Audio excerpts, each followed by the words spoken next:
ఇగో వీళ్ళే కాంగ్రెస్ లో చేరనున్న ఉమ్మడి రంగారెడ్డి జిల్లా బీఆర్ఎస్ ఎమ్మెల్యేలు మంత్రి శ్రీధర్ బాబుతో భేటీ అయిన బీఆర్ఎస్ ఎమ్మెల్యేలు అంటూ బీఆర్ఎస్ ఎమ్మెల్యేలు శ్రీధర్ బాబుతోని అంటే మంత్రితోని భేటీ అయినరు. ఇక వీళ్ళు ఎవరంటే కుత్బుల్లాపూర్ కేపీ వివేకానంద్ గౌడ్, షేర్లింగంపల్లి, అరికపూడి గాంధీ, ఎల్బీ నగర్ దేవిరెడ్డి సుధీర్ రెడ్డి, ఇక్కడికి వస్తే మాధవరం కృష్ణారావు కూకట్పల్లి, రాగిడి లక్ష్మారెడ్డి ఉప్పల్, మర్రి రాజశేఖర్ రెడ్డి మల్కాజ్గిరి.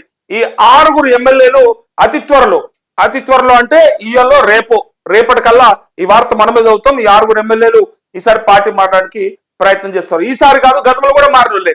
ఇలా ఒక్కడు శుద్ధపూస్తున్నాడు అంటే ఒక్కడు శుద్ధపూసలేడు. ఒకసారి చూడు, ఇక్కడ ఈయన వివేకానంద్ గౌడ్, ఈయన అరకపూడి గాంధీ ఎడికలు వచ్చారు తెలుసా? బీఆర్ఎస్ లకు వచ్చింది కూడా టీడీపీలకి వెళ్ళి వచ్చారు. టీడీపీలో గెలిచి టీడీపీలకి వెళ్ళి వచ్చిన వాళ్ళు దేవిరెడ్డి సుధీర్ రెడ్డి, ఈయనైతే తెలుసు మీకు. గతంలో ఒకసారి కాంగ్రెస్ లోకి నుంచి బీఆర్ఎస్ లకు వచ్చినోడు మళ్ళీ కాంగ్రెస్ లోకి రావడానికి ప్రయత్నం చేసుకుంటా ఉన్నాడు. మాధవరం కృష్ణారావు, ఈయన కూడా గతంలో టీడీపీలో గెలిచి బీఆర్ఎస్ లోకి వచ్చినోడు. అది ఎన్నో స్టోరీలు చెప్పి ఎన్నో కథలు చెప్పేటప్పుడు ఇన్ని కులాలను ఇన్ని ఉపకులాలను కేసీఆర్ మాకు దీంట్లో కలుపుతా అన్నాడు అని చెప్పేసి వాళ్ళు అదేదో డిమాండ్ పెట్టి ఆ డిమాండ్ నెరవేరుస్తాగని చెప్పిండని చెప్పి జాయిన్ అయినటువంటి వ్యక్తి మాధవరం కృష్ణారావు. అట్లా ఇక్కడికి వస్తే మర్రి రాజశేఖర రెడ్డి కొత్తగా గెలిచాడు. మొన్న రాగిడి లక్ష్మారెడ్డి కొత్తగా గెలిచాడు. కానీ కొత్తగా గెలిచిన మర్రి రాజశేఖర రెడ్డి మామ మల్లారెడ్డి గతంలో టీడీపీలో ఎంపీగా గెలిచి ఆ తర్వాత టీఆర్ఎస్ లోకి వచ్చి ఇప్పుడు టీఆర్ఎస్ లోకి నుంచి మళ్ళీ కాంగ్రెస్ లోకి రావడానికి ఇట్లా తొవ్వ సాఫ్ చేసుకుంటా ఉన్నాడు. అల్లుని పంపించాడు మొదలు. ఇక ఈయన అంతే అనుకోవచ్చు. రాగిడి లక్ష్మారెడ్డికి వస్తే కాంగ్రెస్ లో ఉండే ఈయన గతంలో అక్కడ నుంచి బీఆర్ఎస్ లోకి వచ్చి బీఆర్ఎస్ లో టికెట్ తీసుకొని ఎమ్మెల్యేగా గెలిచాడు. ఇది మొత్తానికి ఇక్కడ చూసిరు కదా, ఈ 6 ఎమ్మెల్యేలు ఏ క్షణమైనా సరే పార్టీ మారేందుకు రంగం సిద్ధం చేసుకున్నారు.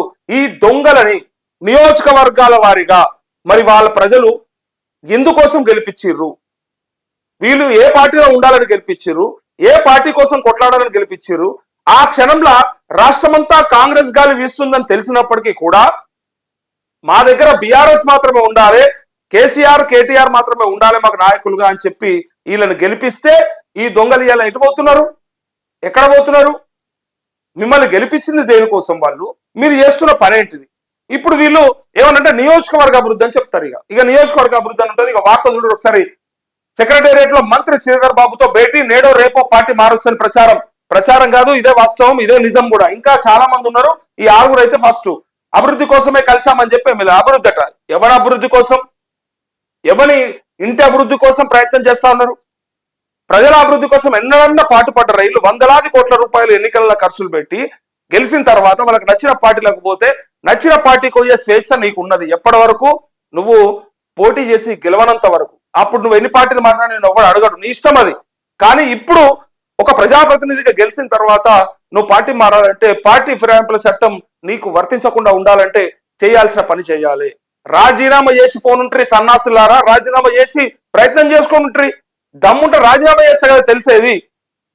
మిమ్మల్ని మళ్ళా గెలిపిస్తారా లేకపోతే బండకేసి కొడతారా అనేది అప్పుడు అర్థమవుతుంది. రాజీనామా చేసి మళ్ళీ ఎన్నికలకు పోతే కాంగ్రెస్ లకు మేము పోవాలనుకుంటున్నామని చెప్పి మీరు రాజీనామా చేయనుంట్రీ. అప్పుడు మిమ్మల్ని ప్రజలు ఆదరిస్తే గెలిచినట్టు. ఇది దొంగదారిన పోయినట్టే.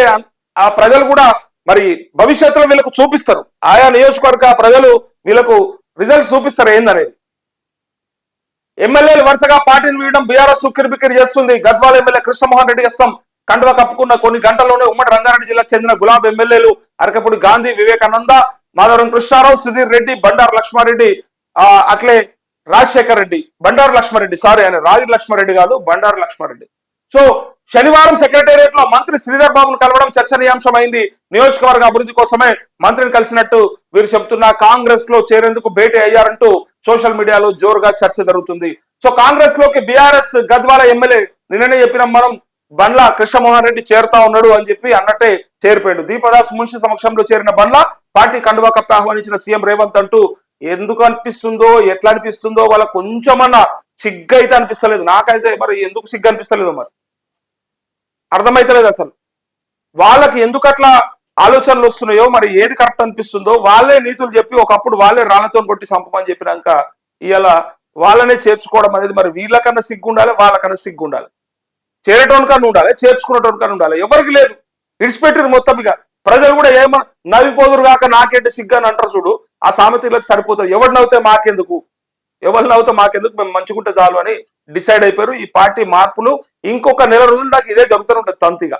వీళ్ళు మంత్రి పదవులు డిసైడ్ చేసేదాకా, పిసిసి అధ్యక్షుడు పదవులు డిసైడ్ చేసేదాకా, కార్పొరేషన్ చైర్మన్ డిసైడ్ చేసేదాకా ఇదే నడుస్తుంది.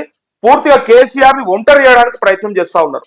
వీళ్ళు కావచ్చు, వాళ్ళు కావచ్చు, అందరు కావచ్చు, ఇటు పక్క బీజేపీ కావచ్చు, అటు పక్క కాంగ్రెస్ కావచ్చు, ఎక్కడికి వెళ్ళి కేసీఆర్ ని బలహీనపరచడానికి ప్రయత్నం చేస్తా ఉంది. కేసీఆర్ బలహీన పడితే తప్ప మాకు భవిష్యత్తు ఉండదు అని చెప్పి భావించిన కొన్ని పార్టీలు డెఫినెట్ గా ఇక్కడ ప్రాంతీయ పార్టీ అంత బలంగా ఉండే కేసీఆర్ ఎక్కడ నిలబెడితే అక్కడ గెలిచిన పరిస్థితి, గడ్డి బొమ్మ నిలబెడితే గెలిచిన పరిస్థితి ప్రజలు అనుకున్న ముచ్చట చెప్తా ఉన్నాను నేను. సో అట్లాంటి పరిస్థితికి వెళ్ళి ఈ రోజు ఆయన చుట్టూ ఉండే ఒక నలుగురు కూడా ఉండలేని పరిస్థితికి వచ్చేసింది. రోజు పక్క గుసర పెట్టుకుంటే కూడా పారిపోయి వేరే పార్టీలో చేరిపోయారు. అప్పుడు దేవుడు అన్నారు, ఇప్పుడు దయ్యం అయిపోయాడు. ఇక జిడిగింజ సిగ్గు లేదా అంటే నాకేం సిగ్గు, నేను నల్లగున్నా అని చెప్పినట్టు ఇక మాకేం సిగ్గు, మేము నాయకులమే, ముఖం మీద ఉమ్ముత కూడా తుడిచేసుకొని పీకటోళ్ళమే, మాకేమున్నదని చెప్పి మాట్లాడతారు.